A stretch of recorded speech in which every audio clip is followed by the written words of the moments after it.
May mga gusto lang po akong i-clarify doon sa mga interviews at mga sagot ng nanay ko po sa mga interviews niya po. Una-una po yung 70K na incentives po na sinasabi niya from World Championships 2021 po.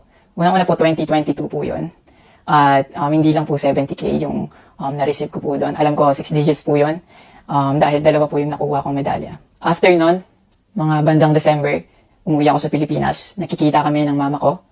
At hindi niya sa akin sinasabi na na-receive niya na pala yung incentives ko from World Championships. Hindi ko pa po malalaman na na-receive niya na po yung incentives ko kung hindi ko pa po hinanap. Never ko na po na-receive yung incentives ko po na yun. At never ko na rin naman po na hiningi yun sa kanila. Binigay ko na at wala na po yun sa akin. Ang sa akin lang naman, gusto ko malaman kung saan napunta yung incentives ko po na yun. Yung principle po kasi dito wala po sa liit o laki ng amount po na incentives po na ginalaw niya. Kundi po sa pagtago at paggalaw niya nang wala ko pong consent, yung pinapoint ko po sa kanya. At yung about sa red flag daw po si Chloe na sinabi ng mama ko, hinusgahan niya po agad si Chloe sa pananamit at sa pag-acto po niya. Magkaiba po ng pinalakihan. Unang-una, lumaki si Chloe sa Australia at ayun yung nakagisnay niyang culture. At ibang-iba po talaga sa Pilipinas kung paano tayo gumalaw, magsalita o manamit po. At yung about po sa yung mauubos po yung anak ko, nasabi po ng mama ko, unang-una po si Chloe po may sarili po siyang income. Lahat po nang nakikita yung gamit o yung pag-travel niya kung saan-saan po. Galing po yun sa pinagpaguran niya po. At bakit naman po ako mauubos? Kaya nga po nang sinabi ko, si Chloe po may sarili po siyang income. And lahat po ng bank account ko po nasa mama ko po. At may mga instances po talaga na si Chloe po yung sumasalo sa akin that time po. Bukod sa incentives po, nasa kanya din kasi yung bank account ko sa monthly allowances sa pag-gymnastics ko. And nung nakuha ko na yung bank account ko po na yun, doon ko po nalaman na inuubos niya po yung laman nun. Eh, nasa akin po yung mga bank statement ng withdrawal po na ginagawa niya po. Sabi niya po nagsimula daw yung hindi namin pagkakaintindihan dahil kay Chloe daw po. Opo, totoo po yun. Dahil ever since unang-una pa lang, ayaw niya na kay Chloe kahit hindi niya pa po nakikita or nakikilala in person.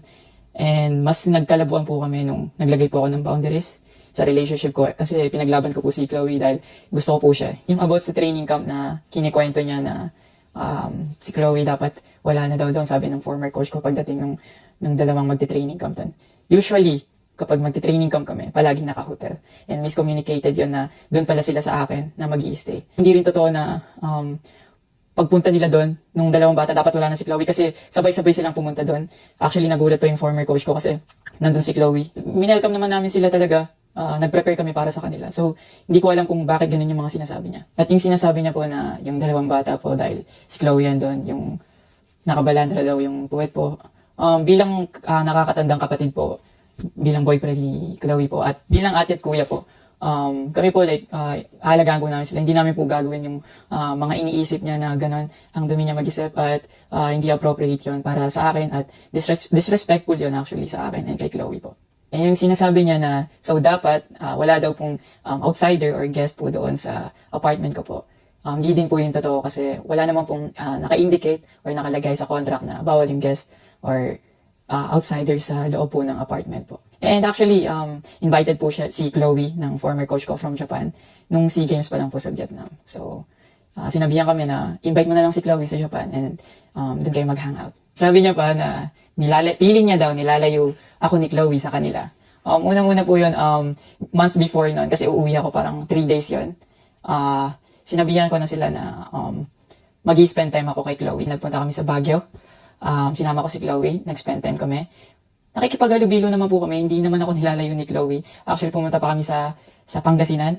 Like, po kami doon, parang meet and greet. Yeah. Tapos after nun, nagpunta tayo ng Baguio. And then, ikaw pa nga nag-aya na na yung sa bike. Because we didn't know what to do after nung kumain because they were like, oh, what do we do? I was like, oh, let's go sa Burnham Park so that we can take the little kids to go biking. So I'll just attach a screenshot of me saying sorry at that time if they felt left out when we were all hanging out sa Baguio. So you guys can just pause and read. Actually, nakita po yung mama ko and yung family ni Chloe twice po. And then, nag-usap po sila. In the last resort, my family made a group chat na kasama everybody involved because my family wanted to address kung ano yung issues ni mama towards me. Yeah, kasi marami na siyang pinapost. Yeah, madami na siyang pinapost. And even though my family knew na madami na siyang pinapost, my family still welcomed them, treated them with respect and with no judgment na pinaringgan nila yung side ng mama, what she had to say about me and our relationship. And then, after the group chat, she left, your mom left. And wala siyang narinig anything from my family. May recent interview po kayo na kinakongratulate niyo po ako Kung genuine po talaga kayo, maraming salamat po. Ina-acknowledge ko po yung pagka-congratulate niyo sa akin. Pero nagpa-flashback pa rin po talaga yung masasakit yung sinabi sa akin at yung mga hindi niyo pag-wish well sa akin. Like, tumatatak po yun sa akin talaga. Ang message ko po sa inyo na mag-heal kayo, mag-move on. At napatawad ko na kayo long time ago po. Pinagpipray ko na maging safe kayo palagi at nasa maayos kayong kalagayan dyan lahat. Tigilan na po natin to at i-celebrate na lang po natin yung mga ginawa po ng paghihirap, pagsasakripisyo ng bawat atletang Pilipino dito sa Olympics.